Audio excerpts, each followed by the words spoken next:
सांगायचंय की माझ्यावर किंवा अमोल मिटकरी भाऊंवर किंवा वैशाली ताईवर जे काही करण्यात आता आलेलं आहे त्याच्या घडामोडी 7 ते 8 महिन्यापासूनच सुरू झाल्या होत्या आणि ठीक आहे, तो सगळा लेखाजोखा, त्या सगळ्या कुरगुड्या, त्याचे सगळे विक पुराव्यासह मी अजितदादांसमोर ठेवीन.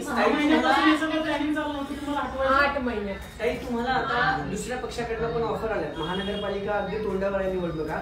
ठाकरे गटाकडून सुषमा अंधारेंनी तुम्हाला विचारणा केल्या, शिंदेकडनं विचारणा झाली. काय हे सगळं आहे आणि अजून कुठल्या पक्षाकडनं विचारणा झाली का? तुमचा निर्णय काय? या सगळ्या गोष्टीमध्ये, या सगळ्या राजकारणातल्या कुरगुडीच्या या प्रकरणामध्ये एक चांगली गोष्ट माझ्या लक्षात आली की या राजकारणामधले काही पक्ष, काही नेते हे खरंच चांगले आहेत. कारण का काम करणाऱ्या कार्यकर्तीला, लोकप्रतिनिधीला, आज माझ्यासारख्या महिलेला, कार्यकर्ती भगिनीला उद्धव बाळासाहेब ठाकरे यांच्याकडनं विचारणा करण्यात आली, शिंदे साहेब शिवसेना यांच्याकडनं विचारणा करण्यात आली, भाजप आहे. म्हणजे चांगल्या काम करणाऱ्या कार्यकर्त्याच्या सोबत काही नेते अत्यंत खमकेपणे पाठीशी उभे राहतात याचा मला प्रत्यय आला. परंतु त्यांनी जी काही मला विचारणा केली त्याच्यावर माझा कोणताही अजून विचार नाही. मी सध्या राष्ट्रवादी काँग्रेस पार्टीची नगरसेविका आहे, माजी प्रवक्ता आहे आणि आता सगळ्यात मोठं पद अजितदादांची कार्यकर्ता म्हणून आहे. त्याच्यामुळे मला आणि तुमच्यामध्ये बोलण्यासाठी आता कुठल्याही ज्यांना आमचं काम आवडत नाही किंवा थांबवायचंय त्या लोकांचं आमच्यावर बंधन राहणार नाही. विचारणा झालेली आहे. पक्ष सांगितले, 2 शिवसेना आणि भाजप. तुम्हाला जे काही माझे बंधू आहेत तिथं त्यांची ती विचारणा आहे. चाकणकर यांच्यावर बोलणं आता तुम्ही थांबवणार आहे? मी चाकणकरांवर बोलतच नव्हते. मी राज्य महिला आयोगाचा जो काही त्यांनी स्वतःहून वक्तव्य केलं होतं, जो महाराष्ट्राच्या जनतेचा रोष होता तो रोष बोलला होता. माझं चाकणकरांशी बांधाला बांध नाही आणि सगळ्यात महत्वाचं मी निवडणुका लढवणारी कार्यकर्ता आहे, लढाई करून जिंकणारी कार्यकर्ता आहे. त्यामुळे चाकणकर हा विषय माझ्या राजकारणामध्ये कधीच नव्हता. ज्या काही माझी पक्षाची वक्तव्य होती ती फक्त सगळ्यांना समान न्याय मिळण्यासाठी आमच्यासाठी होती, कोणाची रेष पुसण्यासाठी नव्हती. बरं, तो रोज जो होता तुमचा अजितदादांच्या भेटीनंतर चाकणकरांवरचा किंवा महिला आयोगावरचा रोष कमी झालाय का? कारण तुम्ही 2-3 दिवसापासून काही बोललेले नाही. याच्यापूर्वी तुम्ही खूप सगळ्या टीका त्या सगळ्या वक्तव्यावर करत होता, मात्र अजून ती टीका बंद झालेली दिसते दादांच्या भेटीनंतर. 2 दिवस मी ही सगळी लढाई लढत असताना माझ्याच लोकांनी मला विचारलेलं की तुझ्याकडे संयमाची लढाई करण्याची हिंमत आहे का?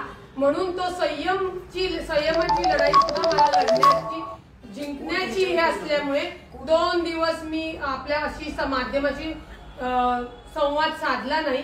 परंतु आज सगळ्या ज्या काही घडामोडी आहेत ते बोलण्यासाठी मी तुमच्याशी आले आणि मी तुम्हाला तुमचे फोन उचलून सांगतच होते की मी तुमच्या समोर बोलणार आहे. पण मी बोलत असताना मला पुराव्यानिशी जे खरं ते बोलायचंय, विनाकारण काहीतरी तयार करायचं, कोणतरी महिला आणायची, क्रिएट करायचं, कुठल्या तरी नेत्याकडनं कोणाला तरी फोन लावून आपल्याच कार्यकर्त्यांवर गुन्हे दाखल करण्यासाठीची कुरगुडी करायचं, हे मला गरजच नाही या गोष्टीची.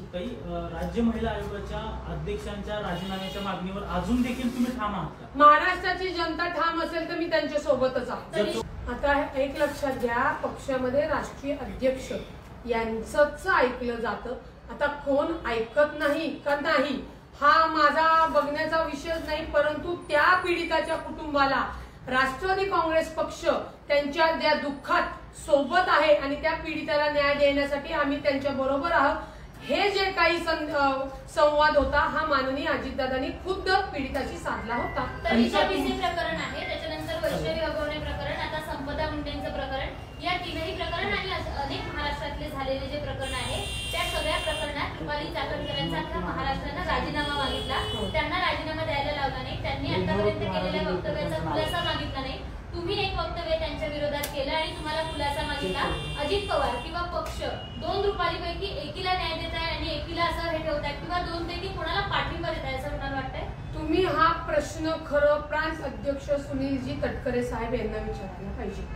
जे काही आयोगाच्या बाबतीत तुम्ही वैष्णवी हगवणे प्रकरण सांगताय, बिसेताईचं प्रकरण ताई, आपल्या डॉक्टर संपदा ताईचं प्रकरण सांगतात, या बाबतीतल्या ज्या काही आयोगाच्या कामकाजीमध्ये ज्या त्रुटी राहिल्या, चुका झालेल्या त्याच्या संदर्भातला जाब किंवा खुलासा हे मागणं काम माननीय प्रांताध्यक्ष सुनीलजी तटकरे साहेबांचं आहे. त्याच्यामुळे ह्याचं उत्तर ते देऊ शकतात. पण तुमच्याकडे तुमचा राजीनामा किंवा तुम्हाला त्या प्रवक्ता पदावरून हटवणं असू दे किंवा स्टार प्रचारकांची देखील यादी त्यांच्यात रुपाली चाकणकरांचं नाव येणं, हे सगळं जरी असलं तरी एका रुपालीला पाठिंबा देत आहे आणि दुसऱ्या रुपालींना कुठेतरी पाठिंबा न दिल्यासारखं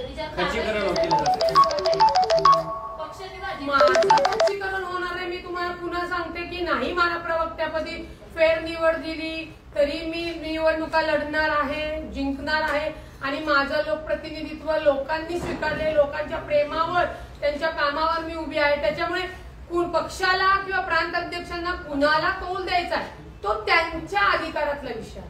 तुम्हाला असं वाटतं का की त्यांना जास्त भाव दिला जातो आणि आपल्याला कमी लेखलं जातं? मला भाव पण खायची गरज नाही, काय नाही. कामानुसार मी माझा स्वाभिमानाची मान नेहमी उंच ठेवते. त्याच्यामुळे मी ते असला भाव आणि खडक पोलीस ठाण्यात तुमच्यावर गुन्हा दाखल करण्यात आला बेकायदेशीर जमा प्रकरणी. हा येस, तोही माझ्यावर गुन्हा दाखल करण्यात आलाय. मग मी आधीच्या पक्षामध्ये काम करत असताना, लोकांना न्याय देत असताना अनेक गुन्हे अंगावर घेतलेले. हा तर माझ्या घरातल्यांचा विषय होता. आणि काय म्हणले तुम्ही? बेकायदेशीर जमावबंदी जे तुम्ही म्हणताय ते पोलीस स्टेशन आहे.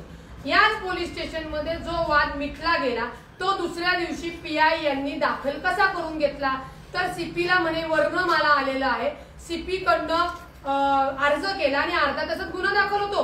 जर त्यांच्या कायदेशीर प्रोसिजर काय सांगते, जर त्यांच्याकडे अर्ज आला तर त्यांनी काल जे गुन्हे दाखल केले नव्हते त्या दोघही पार्टीला बोलवायचे होते आणि दोन्ही गुन्हे दाखल करून घ्यायचे होते. परंतु पक्षातल्याच आमच्या नेत्याचा फोन गेल्यामुळे माझ्या घरातील लोकांवर गुन्हा दाखल करण्यात आला. त्याचा जाब विचारायला मी त्यांच्याकडे गेले. मलाही अटक करा म्हणून म्हणले. पोलीस स्टेशन हे सार्वजनिक ठिकाण आहे, कुणीही येऊ शकतं दाद मागायला. दाद मागताना एक जण येतो, दोन जण येतो का 100 जण घेऊन येतात. ते पोलीस स्टेशन त्याच्यासाठीच असतं. तोही गुन्हा माझ्यावर जाणीव हेतू पुरस्पर दाखल करण्यात आलेला आहे.